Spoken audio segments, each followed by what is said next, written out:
offer is received, how does the discussion with the seller usually go?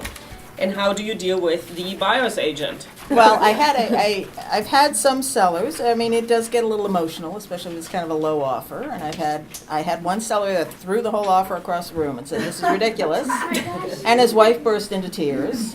And I just sat there and let him calm down. He walked around, he yelled, he screamed, and I sat there. You just can't take this personally.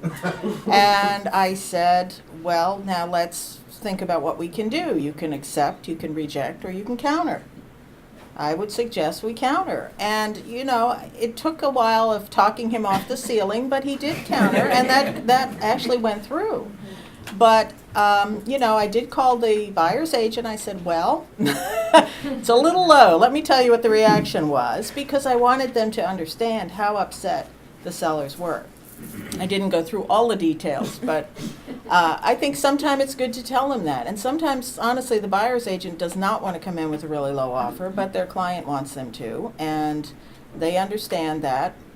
But most of the time, I try not to tell them exactly what the seller may or may not have said, unless they thought, "Well, that's very nice, and we're going to try and work with this." But there are times when I do have to say, "Look, this is their reaction. They're very upset," or "I think this particular clause, something that you asked for, is kind of a problem for them." And I mean, I think also a good buyer agent will talk to you first and see what the hot button issues are. Absolutely. Oh, they're good. Yeah. Nina? I typically will I'll summarize the offer in an email, send the whole entire package to them in an email, just so that they can kind of process it in their mind before I talk to them. Just because there's just a lot of factors that we need to. Then we'll set up a time to either talk about it over the phone or review it in person, just so that they understand. Because I think the things that I like to discuss with the seller, which you guys might do during the actual listing presentation, I just find it's more relevant at that time, is to talk about the different components of the offer and what can make the offer fall through, and what they're obligated to do, because they need to understand that if there's a termite issue, they're responsible to do the repairs. If we have an HOA or condo docs, the buyer can always cancel within that time frame, because they don't always know, or even the home inspection, they can just cancel without any reason. That way, so that if it does happen, you're not looking like you have egg on your face when they're like, "Oh, I thought this was a done deal." For our market situation, what we're finding is we're getting pretty strong offers, at least on my listings, and if not multiple offers. So we're trying to figure out, what can we do to get them to the highest price possible. And part of that is, will we wait? Should we wait through the weekend? How many showings are we getting? And just trying to figure out whether we should respond or let the buyer wait it out. Because for me, it's worked wonders doing that wait time in our current market, just because buyers under the inventory is starting to grow, but it hasn't within the first quarter. Inventory was still fairly low. And then the other thing that I do with regards to the buyer's agent that I think is really helpful is to call them. Obviously, I know that everyone calls the lender, but to call the buyer's agent and find out what the buyer's situation is. Are they renting? Do they need to be out of their lease? What is their situation?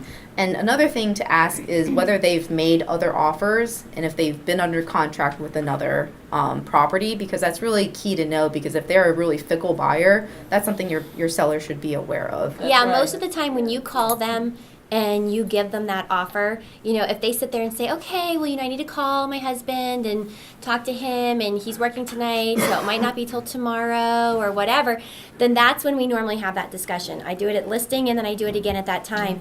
And there's a lot of times where I'll say to them, especially if I know it's a situation that we need to act on, then I'll make sure and let them know that. But I think one of the key things to remember is to make sure that you emotionally connect with your seller regardless of the offer when it comes in.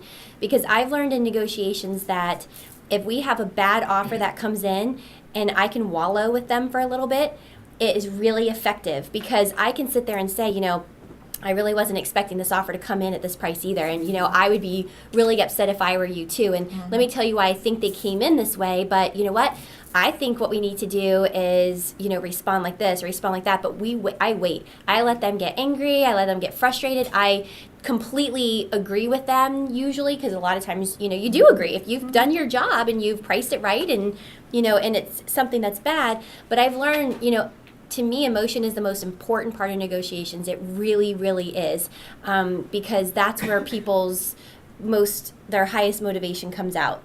And whether you're going to make them satisfied at the end of the process is how much you connect with them through the negotiations, and whether they feel like they're being forced to do something, especially if they feel like they have to go with an offer, but they really don't want to, but they're in a financial position where they have to. If they know that at least you have really connected with that and you've negotiated as hard as you can, even if they're not happy with the end result, they're still happy with you. At the end of the day, people hire us in order to guide them, right? Because if otherwise they wouldn't need us and they could just do it themselves. And so there's a guidance we are supposed to give them and explain to them, as Amy just said, why an offer might have come in the way it did, right? But one of the key things I've heard all day is communicating with the other agent, right? Texting is great, but a phone call can't be beat.